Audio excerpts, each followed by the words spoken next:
Welcome to Smalls Talks Balls, presented by Champions Round. And now your host, Steph Smalls. What is going on, everyone? Free agency this offseason is taking quite a turn, probably the drunkest offseason we've seen in quite some time. I don't know that I can name one as drunk as this one. I had to bring back my guy, Jake, so we could talk about what happened today with Tyreek. How are you doing, Jake? I'm great, Steph. Happy to be back. And, oh, man, the whole Tyreek thing. I mean, we kind of alluded to this the last show that we did together. You know, the idea, I think you brought it up immediately when you knew where I was going with this, when I was like, you know, Patrick Mahomes' cap hit goes about $35 million, and then 2023 goes up to $40 million. And I was doing some, you know, research on Spotrac to see if, you know, maybe there's some wiggle room there. There's not a base salary restructure they can do. Like, that is that. Like, they're not going to be able to really move money unless they make, you know, and they could add some void years. This is the nature of the business. And when you pay a guy like that, sometimes you have to make the tough decision. They were trying to you know, basically get a little bit away from, you know, paying him top notch Devontae Adams money. He was not having it. He's out the door. And in all fairness to him, right? He shouldn't. I mean, you're seeing guys now. You look at these contracts, and yes, again, when we talked about this a lot too, why did Tom Brady have the success he did continuously in New England? There is something to that. There is something to taking the pay cuts that he did, but we're just in a different era. This is what the league is turning to. Wide receivers want to get paid. Everyone wants to get paid. You know, so we'll look at what they got here. So Tyreek Hill is headed to the Miami Dolphins. Well, that's a whole nother story that adds into this. They got 5 different picks. Of this, it includes a first rounder in this draft. They also got a second and fourth in this draft.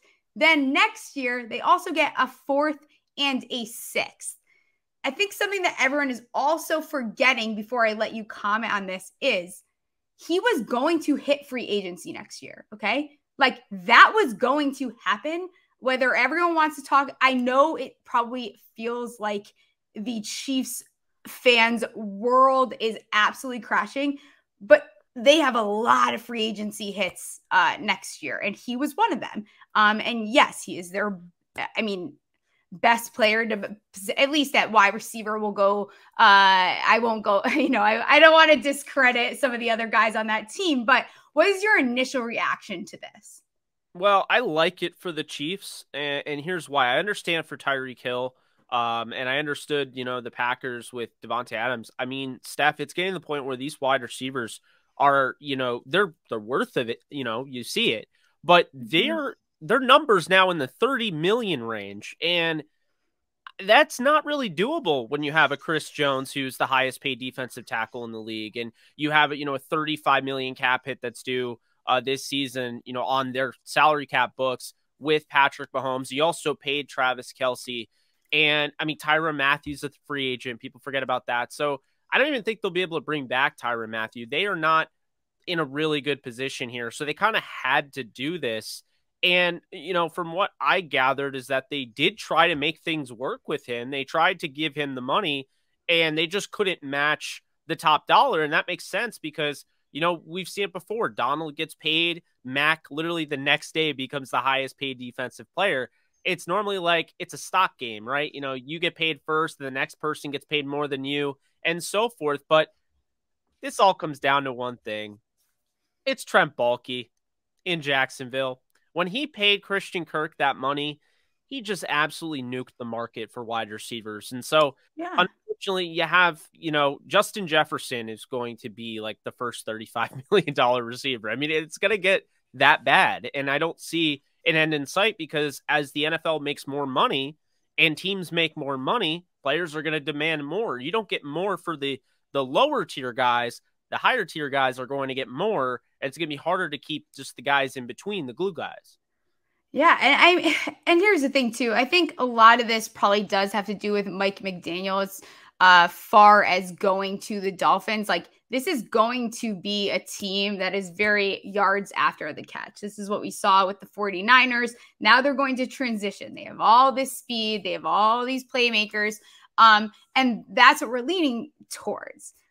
My concern is I personally am not the biggest Tua fan, especially when it comes to, you know, real football, fantasy football. We can have a whole nother discussion, but they're putting a lot of pressure on a guy that they were ready and talking about flipping around for Watson last year, the guy that they, you know, gave a pacifier with Fitz. So they still have one with Bridgewater. Yeah. So this is interesting. Not ideal. This is getting interesting because a lot of pressure there, Mr. Tua. A lot of pressure. But not from his blind side, because they did just sign Terran Armstead. This is true. And this it's like true. The Dolphins are just like, you know what? We're tired. We're tired of the Bills getting Von Miller. We're tired of everyone talking about the AFC West. We want to get involved. We're going to take the Saints left tackle. We're going to sign him for a 5-year deal and blow everyone's mind away. We're going to get Mike McDaniel, the hottest new coach on the block. Mm-hmm. You know, we're going to go out and pay Cedric Wilson because we think he's underrated, and we'll pay him a little bit more than maybe he's worth, but we'll be the ones that, you know, are laughing last. And we believe that we got the best receiver in the draft, not Jamar Chase, but Jalen Waddle, who's going to take the top off of defenses, but also can help you, you know, with yards after the catch. And now he's going to be even more dynamic because he's going to have Tyreek Hill, and Tyreek Hill is going to demand double teams. And the thing that I find interesting here is that Tyreek Hill, it really came down to, it sounded like the Packers were interested, but of course, you know, the Packers, they stick their foot in the water and they're like, yeah, we're not going to send anything. So it's like, all right, were you really interested? Probably not. But when you look at it, Steph, you know, it was between the Jets and the Dolphins, and I kind of was weighing this on Twitter about, you know, look, I feel like Hill's going to go to Miami because it was his choice at the end of the day. And I feel like Hill's going to go to Miami because it's the Miami lifestyle, right? And you get a chance to go with McDaniel, and, you know, you get to play with Waddle, and they have no income tax when you start wanting some money. But the big but here is that, and I don't know if you and I are the biggest fans of him, but one thing Zach Wilson can do is he can launch the ball. He's got a cannon. And now all of a sudden, I mean, I guess PPR leagues, Tyreek Hill is going to be even better because I feel like he's going to get a lot of underneath, you know, throws with Tua. But that deep ball, I don't know if that's there with Tua. He underthrew, you know, watch that play with Matt Collins last year, having to come basically turn entirely around, catch the ball, turn around, and then go into the end zone. I don't know if Tua has that. Actually, I do know. Tua does not have the arm strength of Zach Wilson. So for that reason, I'm kind of surprised he turned down the Jets in that regard. I understand, you know, Miami has more, obviously, the income tax and things like that. But, you know, you got to like what they're building there. Zach Wilson, you got Corey Davis, you know, you got Eli Moore. And then on top of it, you have Michael Carter. And I think that, you know, obviously, you know, Uzama now at tight end. I think it would have taken, you know, a little bit of pressure off of Tyreek Hill because there's so much well-rounded talent. I don't know. I was a little surprised. I think the quarterback fit there was better for Tyreek Hill. He's not going to get the deep ball as well as he got it with Mahomes, no doubt. But I think he would have gotten it a little similar with Zach Wilson than he will with Tua. Yeah, definitely. And it's interesting, too, like looking at the Jets and the reports that are coming out about how this is what they are willing to give up. They weren't going over that. If that's the situation that you guys want to, if that's the route you want to go down, then we'll go down that route. Interesting with the Jets. Not something they normally do. So I will credit them for not trying to give up too much and holding their value in those first, you know, they must obviously, that shows me a lot too. I think the Jets probably have their eyes on some guys in this first round for sure. And it's impressive from there because, you know, the Jets have been a dumpster fire. I am not even, you know, I'm a couple years away from even being able to say that as a New York Giants fan, but, you know, it's impressive, I think, from their standpoint that they didn't go out and say, take our first round picks, take this, take that. They value the players that are on the team. And I think they're doing things now. They're trying to build a more competent foundation without depleting their resources either. So yeah, I'm impressed with the Jets for not trying to throw dollar bills, and that's impressive. Listen, he chose. Yeah, they would have had him, and the Chiefs would have had no leverage whatsoever, and they wouldn't have given up a first rounder for him. That's what would have happened. They would have ended up having to pony away Tyreek Hill for what the Jets were trying to give up. And you know what? I got to give him credit for holding firm there, because it almost worked out. It was a 50-50 shot, you know? How funny is it though? Like, AFC East, you both want him. Is that like, what a funny place to want? I think it's right. Even better. The Bills. Former Niners coaches fighting each other. There you go. Yeah. You know? There it is. You know? It is. Everyone loves that AFC East now. Yeah, well, I think the Dolphins, because, I mean, you have Mike LaFleur, so 2 Mikes. You have Mike McDaniel, who's going to be the offensive mind in, Miami. But then, like, I saw people were just kind of discrediting the Jets because they're just like, oh, it's Robert Saleh, defensive-minded. Don't give me that. There's an OC, and his name is Mike LaFleur, and he's really darn good. And I think that we're going to start to see that. And Tyreek Hill, he had a plan for it. There's a reason why 2 49ers coaches – we're interested in Tyreek Hill more than the others because, like you mentioned, Steph, is what it comes down to, yards after the catch is a big, big thing in Ninerland. And, you see it with Ayuk, you see it with Debo. Is Tyreek built like either of those guys? Is he filled out? Is he, built, in the muscle? No, he's not. He's a little skinnier, but he can still make guys miss. And that's the thing. He doesn't have to be a running back. He doesn't have to be a wide back. And on top of it, I like the way Miami looks. When you have, like, people are talking about Will Fuller going, Will Fuller's not going back. They don't need Will Fuller. And I think that what they were trying to do with Will Fuller, which was like very cute. And I get it. I understand that, they wanted that vertical speed threat. I admire that. And I understand it. They wanted to try to unlock a little bit more of Tua's deep ball. Do I know that is possible? I don't know. I never have been a massive Tua fan. Do I think Tua can be a solid starter in the league? Probably. When we start talking about fantasy, I don't know if we're going to see what we want out of him. But I think that I got what they were trying to do with Will Fuller, and I get it. And you know what? Will Fuller needs to stay healthy, and he has his own other issues going on, and I understand that. So now you've got, an upgrade in what you were trying to do, but it comes down to the dynamics of that team and how do you get it to translate onto the field. And Miami's O-line, right? And I've been proven wrong on Twitter. It took me a while to realize it. I don't know what it was about Miami and Giants O-line and this. For some reason, we had some kind of weird rivalry going on, like whose O-line is actually worse. Because on paper, this one's worse, but this one looks worse on film. It's like this whole thing that was going on. And I at least credit them in making some moves towards let's get to some more freaking time because you need to see what you have in him. And I think what the Giants did is they failed Daniel Jones in last year. They went out and they said, okay, Daniel Jones has no excuse because we got him Kenny Golladay. That's his deep ball. We got him Kenny Golladay, and that's it. Who plays 4 games. Now what? So who is going to give him the time in the pocket to get the ball to Kenny Golladay, right?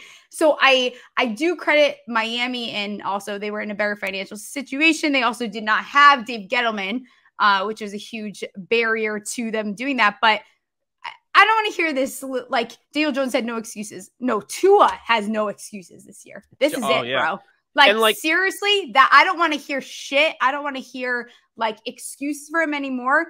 They still have draft picks. Like they can still figure this out. They can still add some depth to that line. They have enough pieces now where there is no excuse for Tua not to do well this year. And if not, good job signing Teddy because you could argue you could argue that Devontae Parker, who was a former first-round pick who signed until 2024, you could argue he is their 4th receiver. Like, you could totally argue that. Hill, Waddle, and I'd say Cedric Wilson right now. I was going to say, I love Cedric Wilson. Listen, fantasy community, you're never going to love Cedric Wilson. I love Cedric Wilson because I like watching Cedric Wilson play.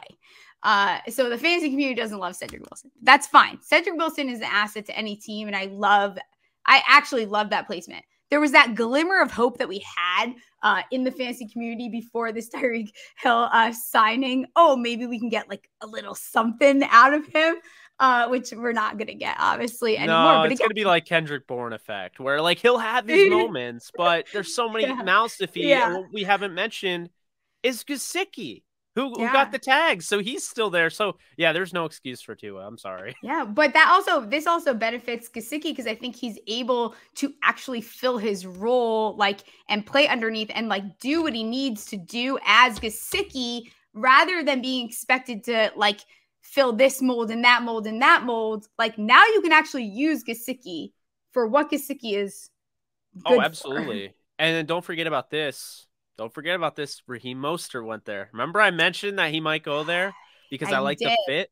I think that's a beautiful fit. A guy that can help you pass catching out of the backfield. He's solid in pass pro, and this is somebody that can run in between the tackles or run outside zone. I mean, he's really good. His only issue has been health, but I mean, if he stays healthy, they have him. They have Gaskin. They have Ahmed or whatever, Ahmad.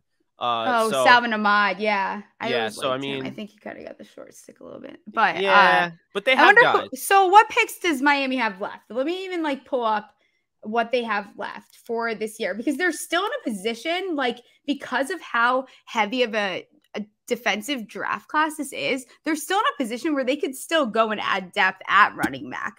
They can still add that depth to their running game, which I think is awesome because I love Mostert.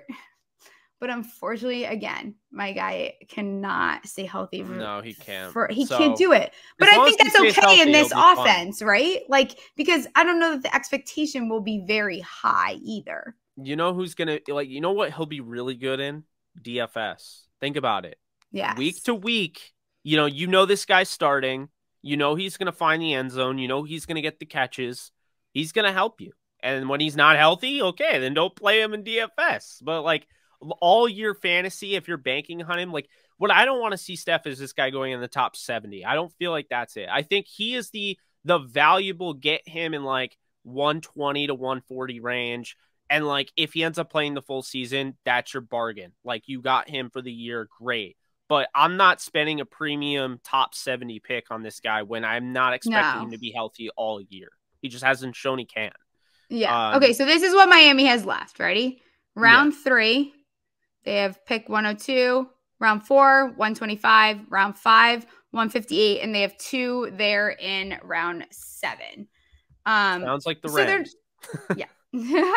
But again, like, when you're able to make aggressive moves and take advantage of free agency, and it's funny because I don't know what it is. Like, we go in cycles in the NFL, I guess. Like, now the league is really valuing veteran players, which I think for a little bit that fell off. And I think it's returning where it's like you see the value in having a veteran proven player rather than bringing on, look at the Eagles and getting Rager. I promise you they wish that they had just gone out in free agency and brought someone in. So valuing your, and also seeing, what the Rams did, that you're able to make moves that are not in the NFL, like in the draft, that are not rookies, that can still lead you to success. Yeah, absolutely. And I think, actually, this brings up a great point.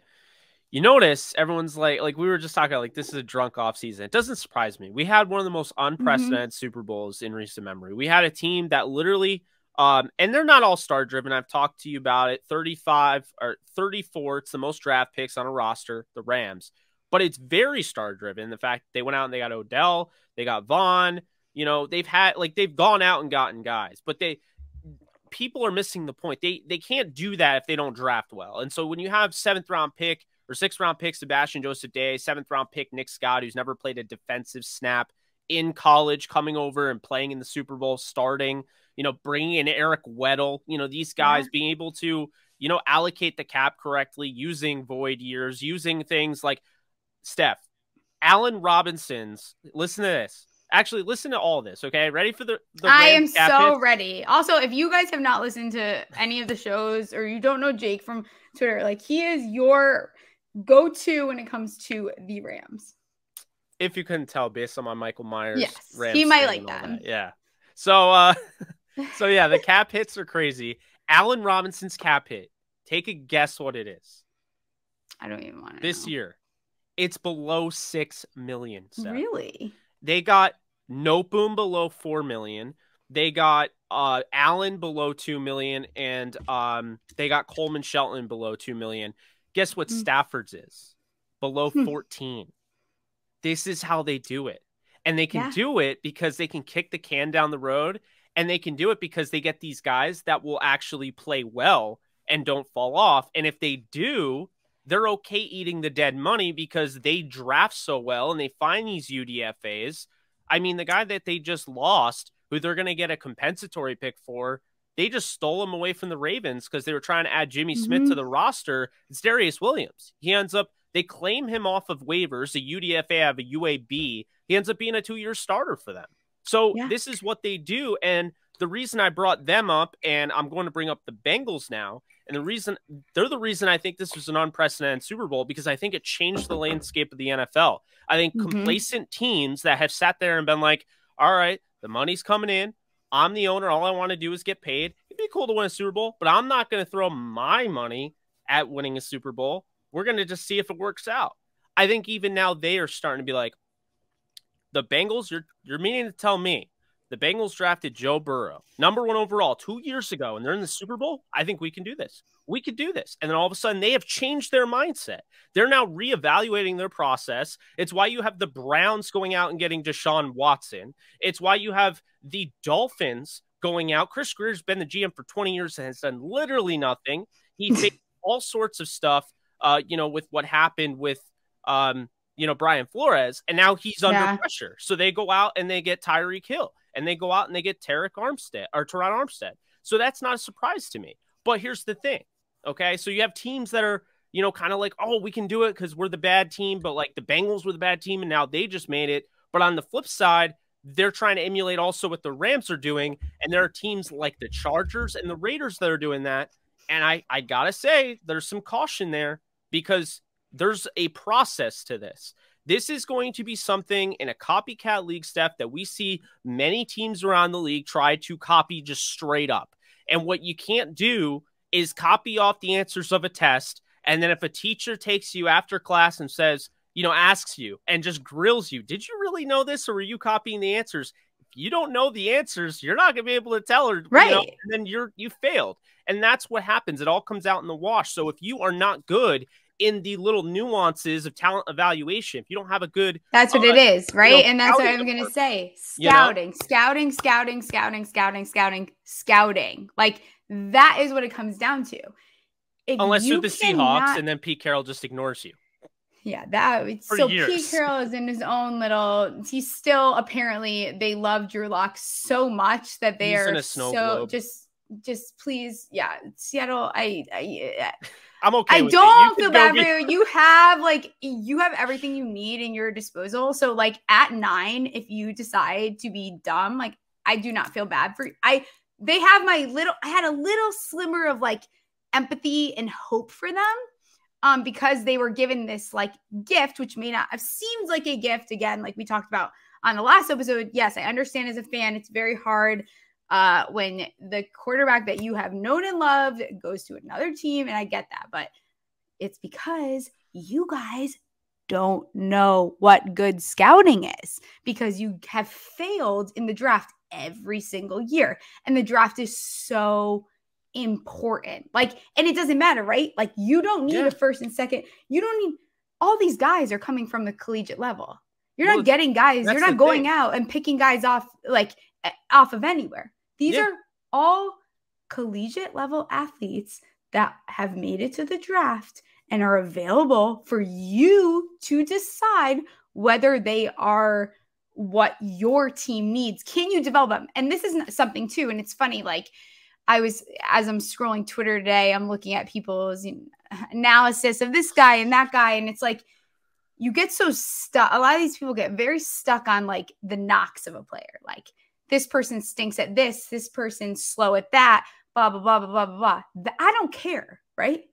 Exactly. Is it a coachable thing that we can rectify so that it can translate to the next level? are they worth the draft value in the 4th and 5th round? Like, oh, you're killing it. You're killing it. Cause like you build the draft from the 4th round on, not even 4th, those 5th, 6th, 7th. That's where you get your guys. Like, you get guys that can build a foundation, and somehow the league lost that.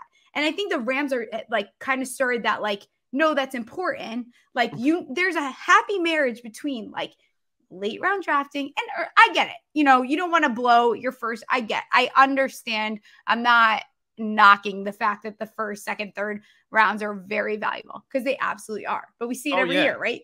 We see guys go before other guys, and then you're like, oh, wait a second. Why is that person? No, because they were always going to translate better. Do you trust your scouting department? There's like, there's a little bit more to it. Well, you got to trust it. Okay, that's the thing. Why do you have a scouting department if you're Pete Carroll? And like Colin Cowherd's confirmed this, by the way.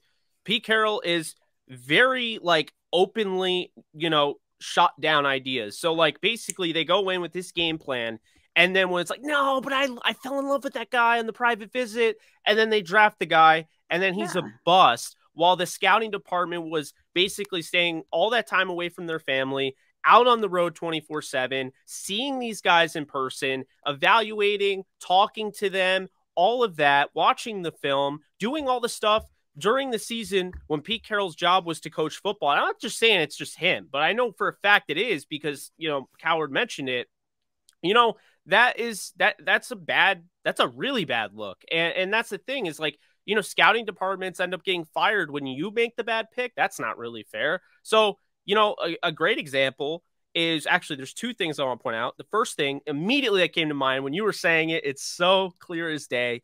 You know, I don't know if you know who I'm going to say, but he is just a fantastic player.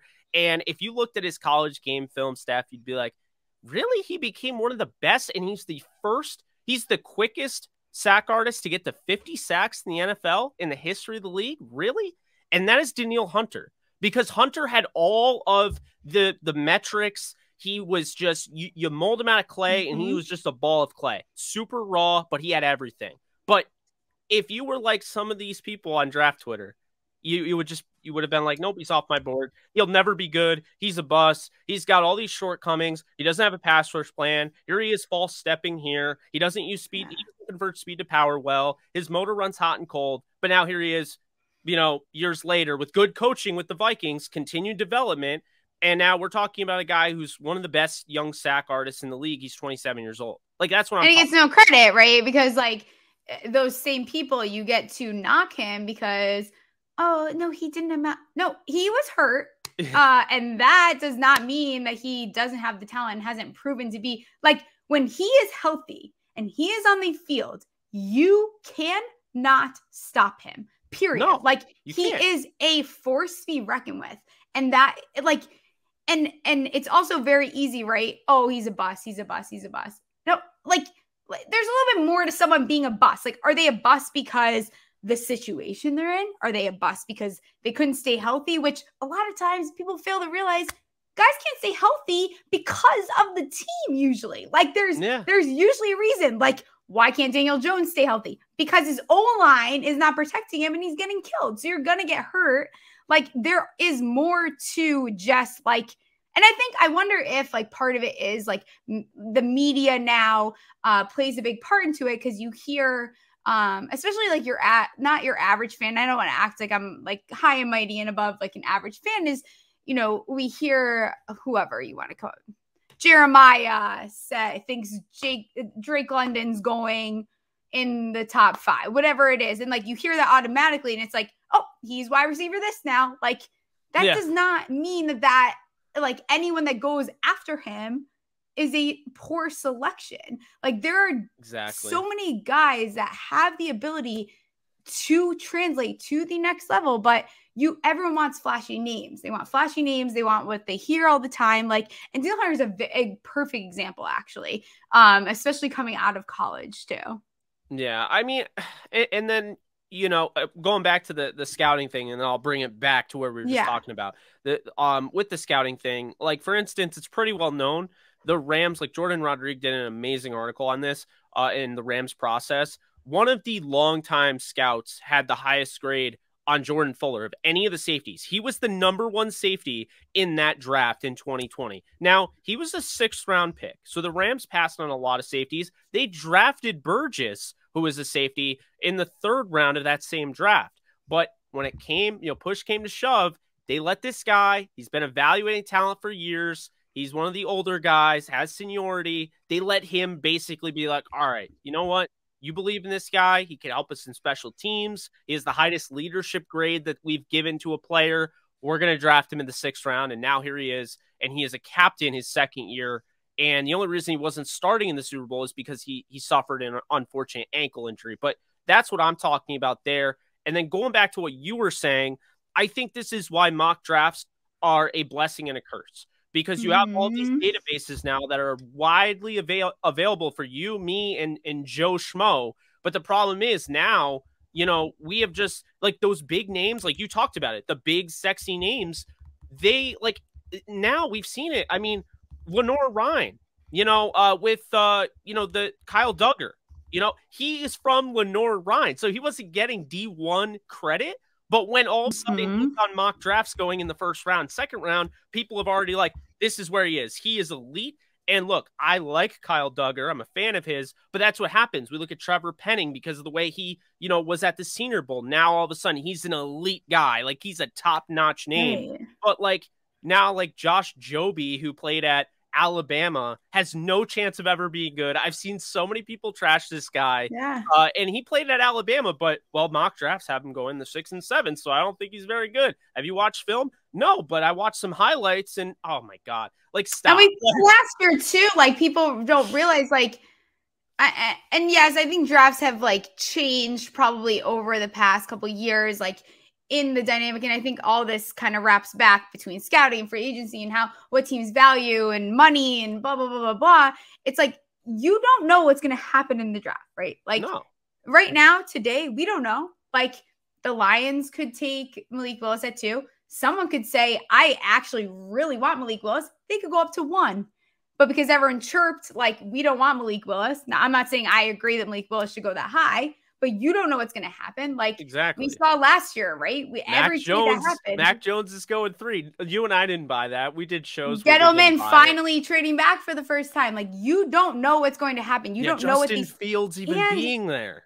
Like, there was a lot of front office and coaching changes this season, and I think this is going to be a crazy draft. It is going to be an insane draft. And I think a lot of these teams too, like, they're on that brink where this draft really matters. Like, how do you, and even something that, like, Joe Shane, for example, like, he's like, I want our guys here. I want to build from the draft. And I value that. Like, you have to realize that, like, especially if you're in a position where a lot of these teams are with no money.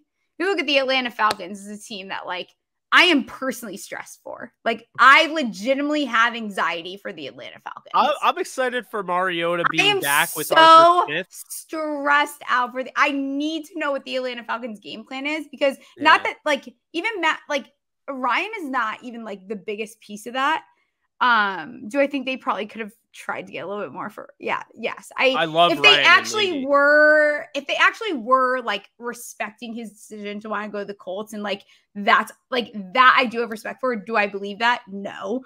But I do think they probably could have gotten a little bit more. But I don't understand their game plan a little bit. I'm just very, very confused. Are they taking, like, they're tanking? What are you guys doing? And like, last year it was like they were right there. I remember you and I did a show, I think, like before the draft, and it's like the Falcons are in that area where, like, they could be pretty good if they blah, blah, blah, blah. And it's like, you didn't blah, blah, blah, blah, blah. You just, like, went in a direction that was not what I was expecting. Then people get hurt. Yeah. Then you have this guy gambling, this guy doing this, whatever it is. This guy gambling. It was only 1,500 staff. It's no big deal. I know.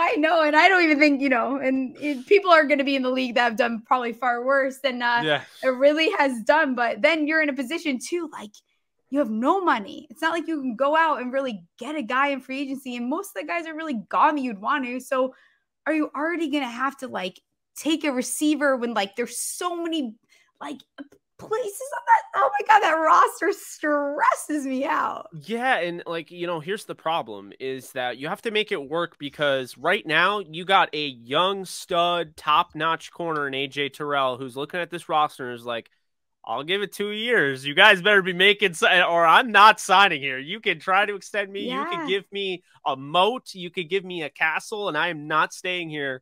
I'm not going through a rebuild because look at how these players are, like the legacies and everything of these guys. Like how, just even like any sport, for instance. Oh, he's never won a ring. He sucks. Like there's no way AJ Terrell is looking at this roster and saying, you know what?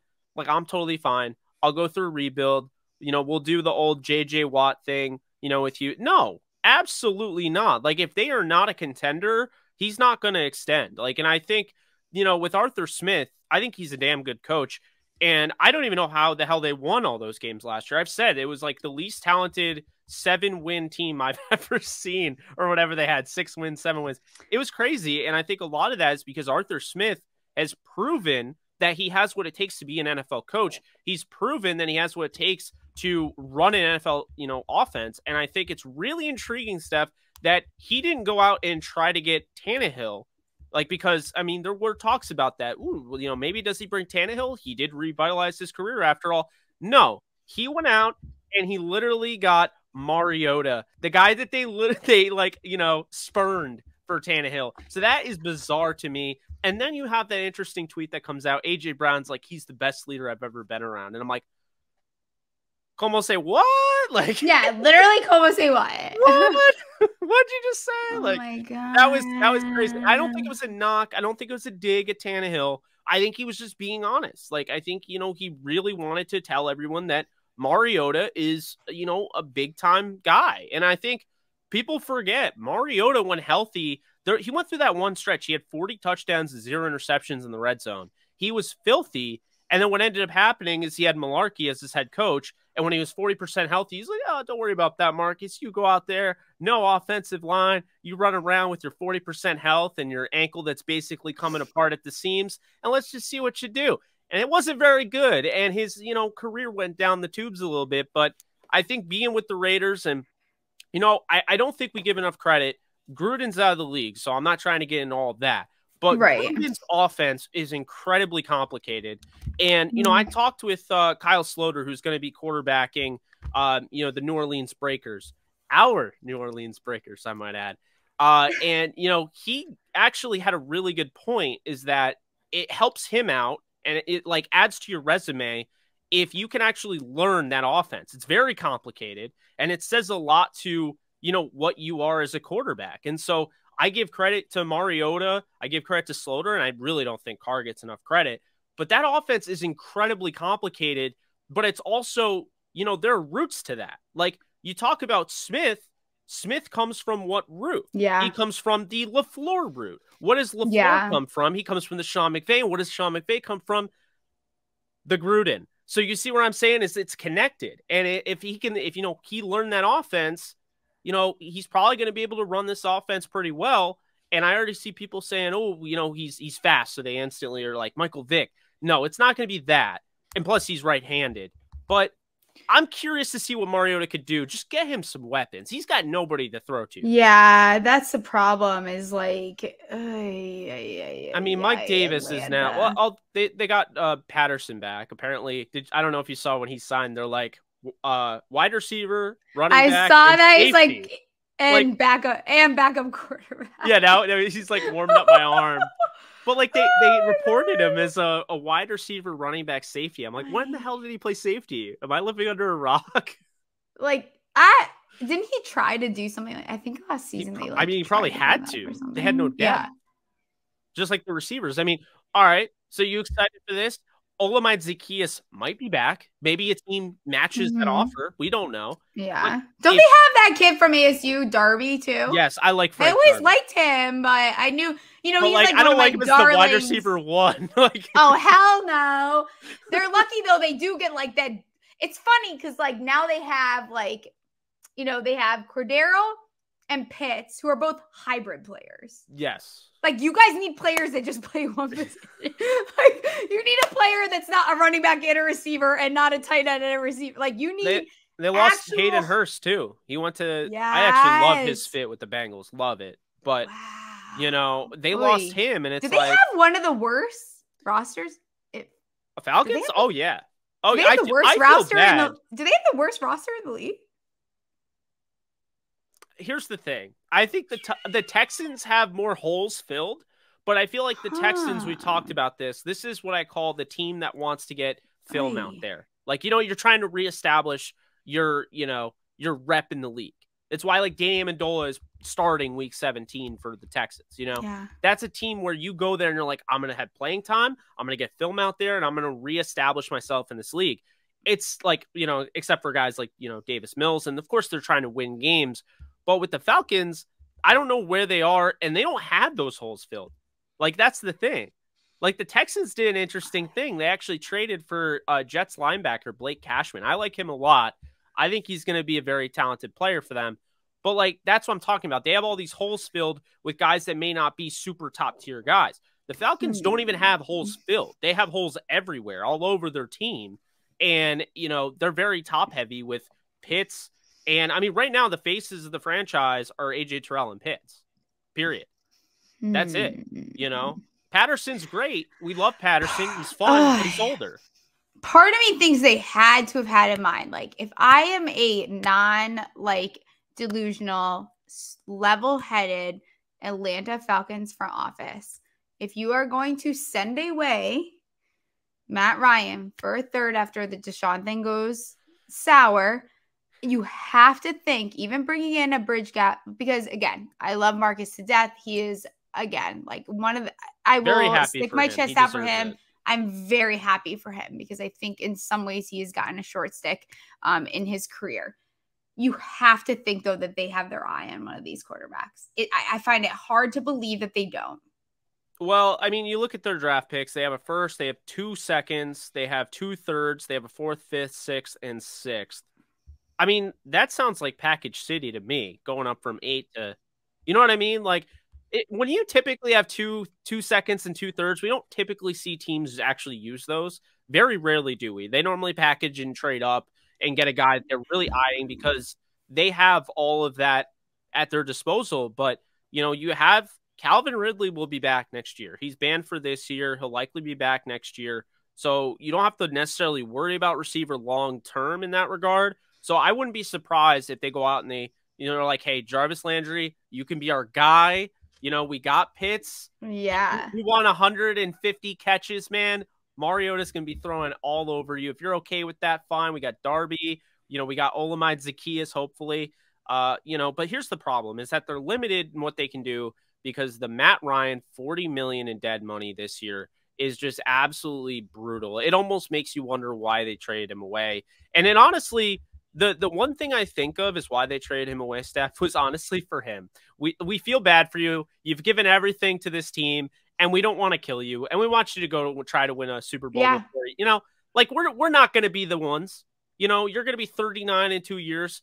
I don't know if we're there. So it's not going to work out. And I think that's why they traded him because, I mean, I think they did right by him, to be honest with you. I love him in Indy. I think he's got a great running. You got 2 great running backs. Hines is going to help him big time. You got a potential number 1 receiver in Pittman, and then you have 2 tight ends I absolutely love, Mo Alley Cox, and then Kylan Granson is going to take the league by storm when he gets an opportunity. You have an offensive line, you have a good defense, you have a great coach. It made sense for him. But like the Falcons, here's the thing that's sad. The Falcons invested so much in the offense. So I hate when people are like, they need to get an offensive line. Like, I'm sorry. They drafted Jake Matthews, who they've extended twice now. He's fine. He's not the problem. But guys like Chris Lindstrom needs to play better. He's a first-round pick out of Boston College. You go out and you get Caleb McGarry. I mean, they traded up back into the first round to get him with the Rams. Like, he was in 2019. He needs to play better. So it's like they've done this, where they've gone out and they've gotten these guys, and they're not playing up to par where they drafted him. I kind of feel for the Falcons in that regard. Yeah, I agree too. And also I am happy for Matt Ryan. I actually think that this could be a better opportunity to get this resurgence, like for the end of his career. Like, again, like you are not getting a quarterback that, right? Like he is probably 2-3 years maximum. Like he's turning 37 in, I think, May. He's an older guy, right? And we're, a couple years removed from him being the MVP 2016, whatever it is.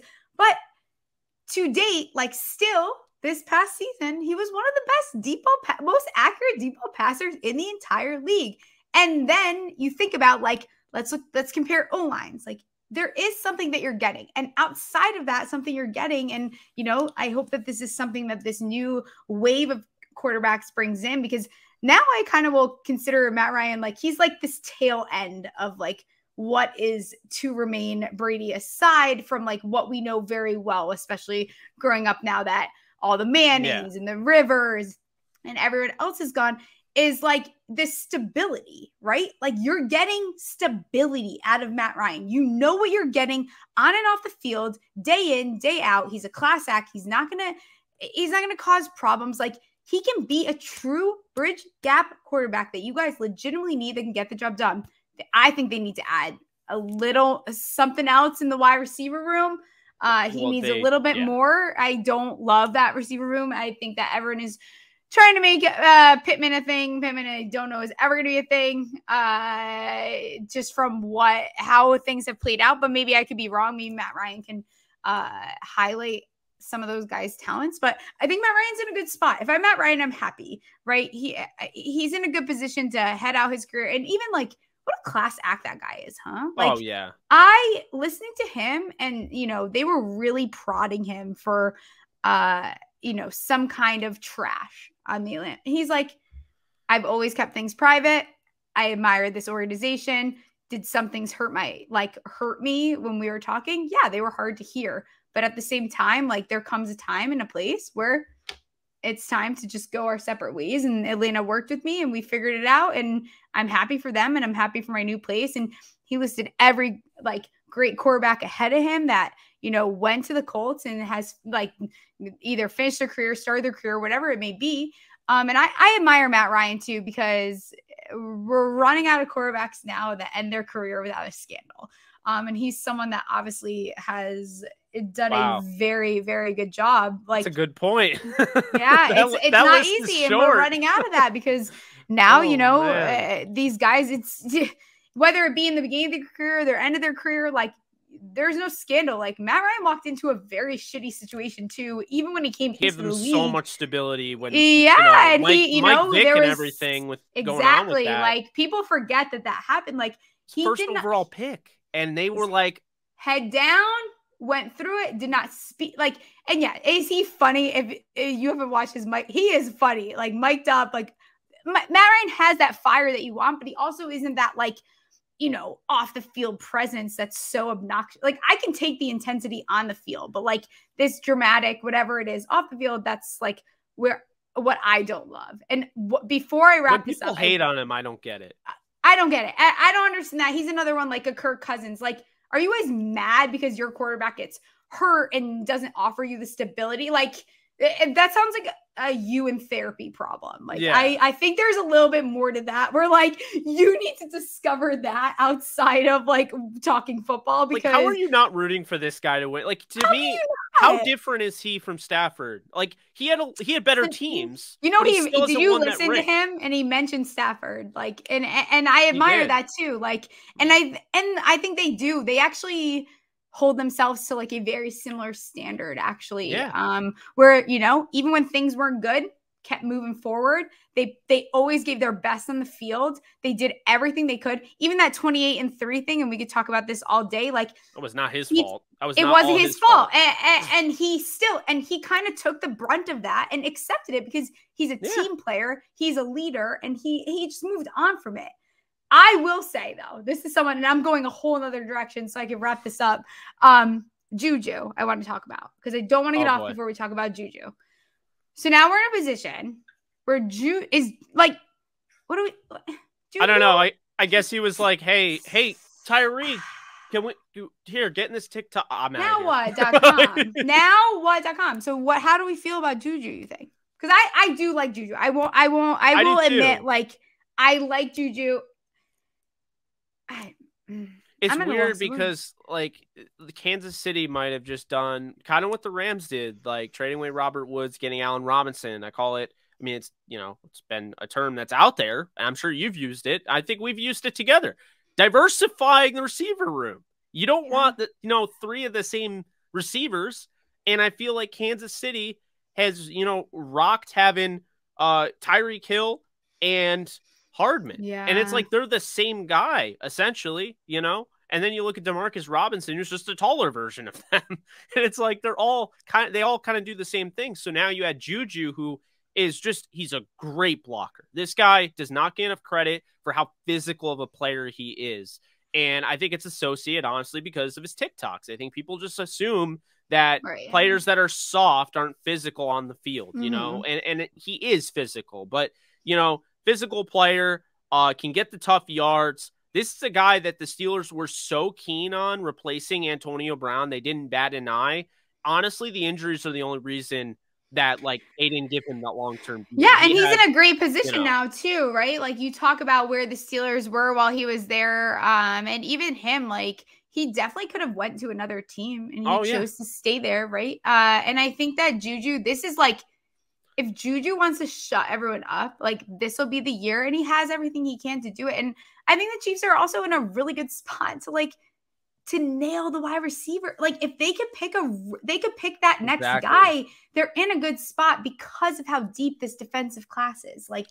And because they got out of this Tyreek Hill deal. Exactly. And I feel I think they're smart in the sense where it's you knew he was going to hit free agency. Don't be the New York Giants. Don't wait till it's too late. Trade the guys when it's time to trade the guys.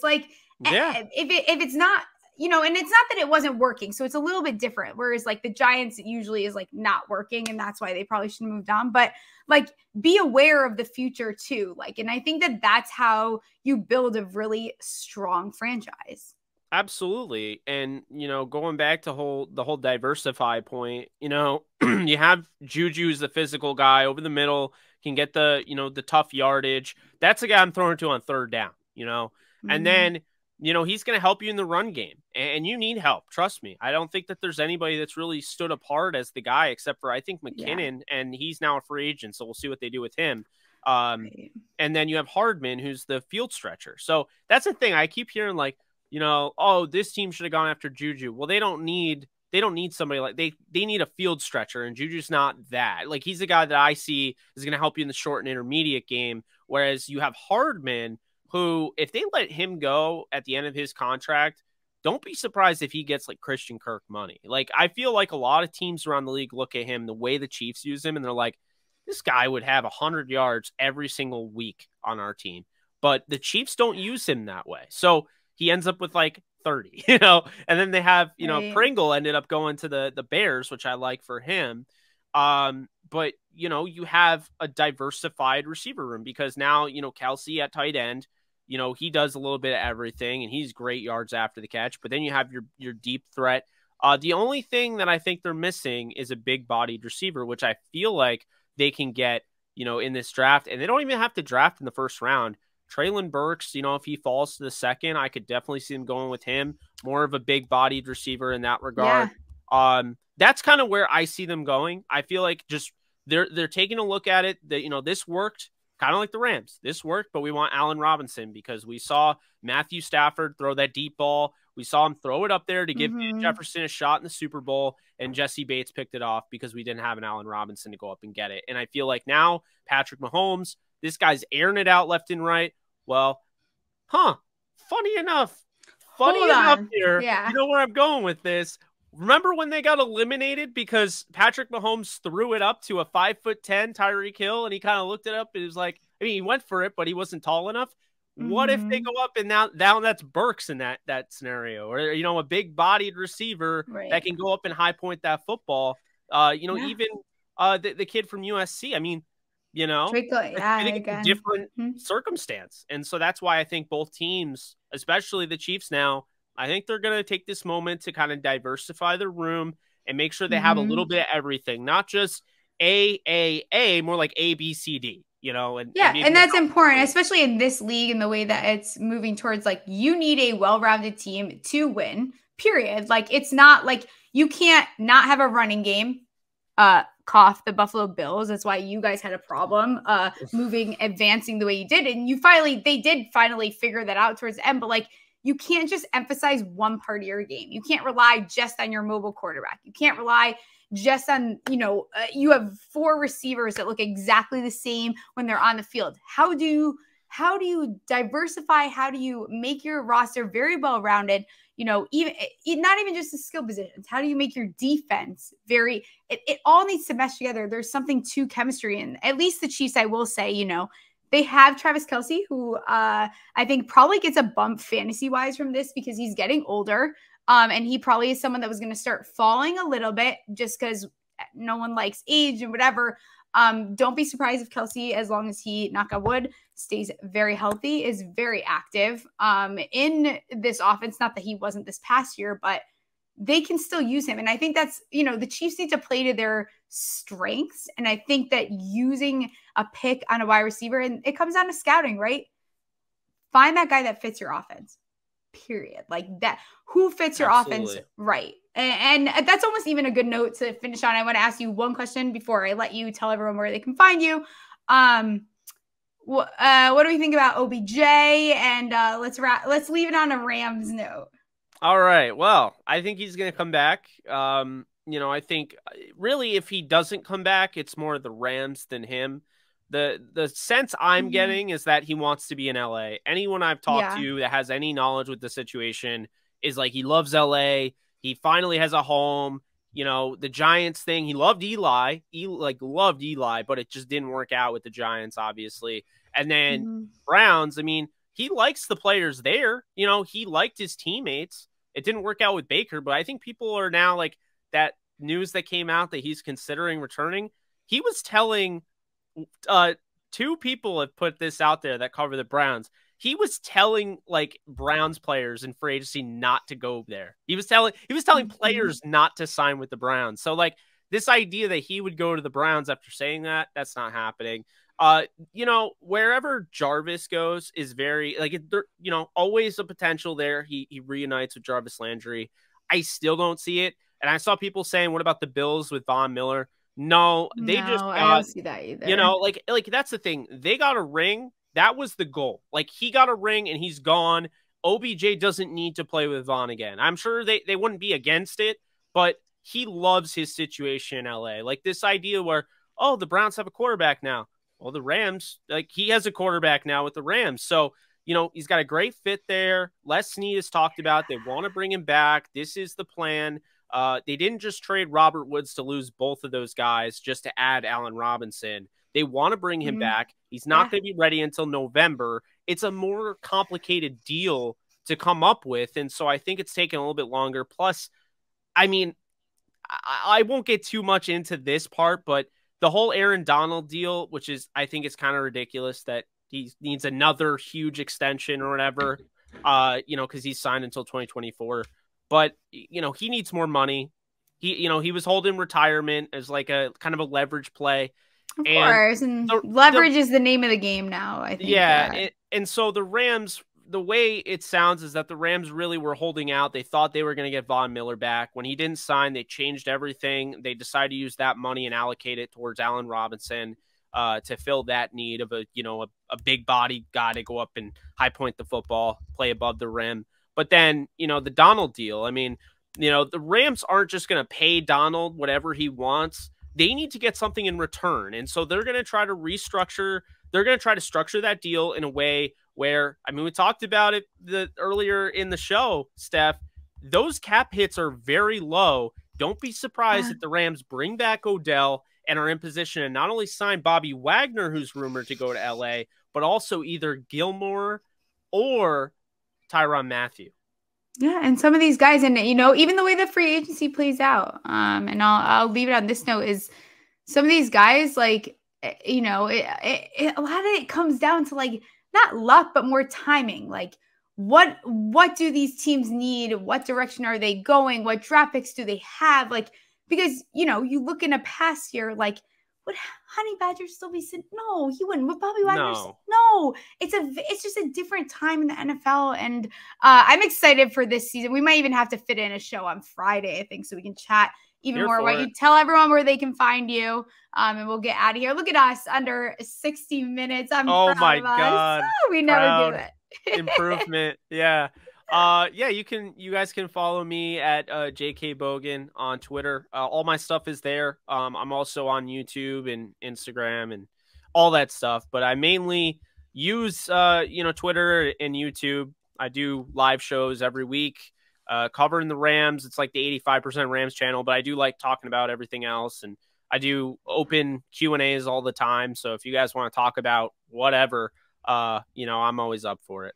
Yeah, and we'll see you guys on Friday. Maybe we'll do a live on Friday and do some Q&A like we did the first time you came on. But thank you so much for coming on. Free agency is still not done. There's still some big names left, so I'm sure by Friday we'll have more to talk about.